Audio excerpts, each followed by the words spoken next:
नमस्कार मित्रांनो, स्वागत आहे तुमचं आताच्या ब्रेकिंग न्यूजमध्ये।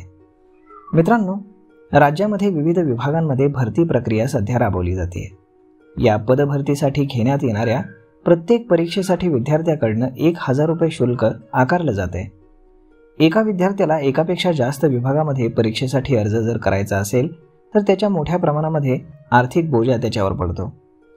महाराष्ट्र लोकसेवा आयोगाकडे म्हणजेच MPSC कडे अशा परीक्षा घेण्यासाठी यंत्रणा असताना खाजगी कंपन्यांकडे या परीक्षा घेण्याची जबाबदारी का दिली जाते, असा सवाल विद्यार्थ्यांनी केलाय। राज्यामध्ये नोकर भरतीचा अनुशेष भरून काढण्यासाठी विविध विभागांच्या पदभरतीचा कार्यक्रम जाहीर करण्यात आलाय, पण 2 वर्षांपूर्वी आरोग्य विभागातील भरतीचा गोंधळ पाहता सरकारनं सरळ सेवेतून परीक्षा घेण्याची जबाबदारी खाजगी कंपन्यांकडे सोपवली आहे। कंपन्यांना द्यायची रक्कम, कर आणि प्रशासकीय खर्च मिळून प्रति उमेदवार 1000 रुपये इतकं परीक्षा शुल्क आकारण्यात यावं असं शासन निर्णयामध्ये स्पष्ट करण्यात आलंय, परंतु या निर्णयामुळे विद्यार्थ्यांवरील आर्थिक बोजा वाढतोय। सरळ सेवेच्या माध्यमातून घेण्यात येणारी ही नोकर भरती विद्यार्थ्यांसाठी आर्थिकदृष्ट्या मात्र अडचणीची ठरत आहे।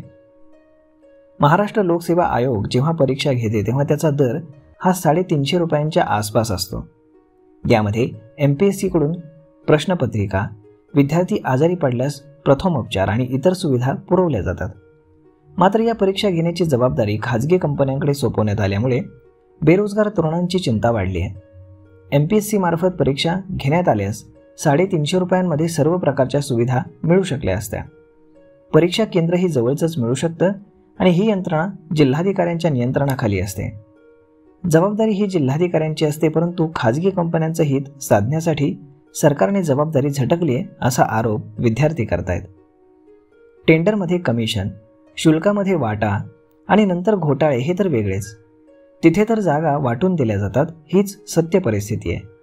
या सर्व बाबींमुळे गरीब विद्यार्थ्यांवरती अन्याय होत आहे। तुम्हाला खाण्याची भरपूर ठिकाणं आहेत, किमान या गरीब विद्यार्थ्यांच्या आयुष्याशी खेळू नका। जो पैसा तुम्ही खाजगी कंपन्यांना देताय त्याचा अर्धाच पैसा MPSC कडे द्या, त्यांना कर्मचारी वाढवून द्या। सरकारी शाळांचे जे हाल केले ते खाजगी कंपन्या पोचण्यासाठी MPSC चे करू नका।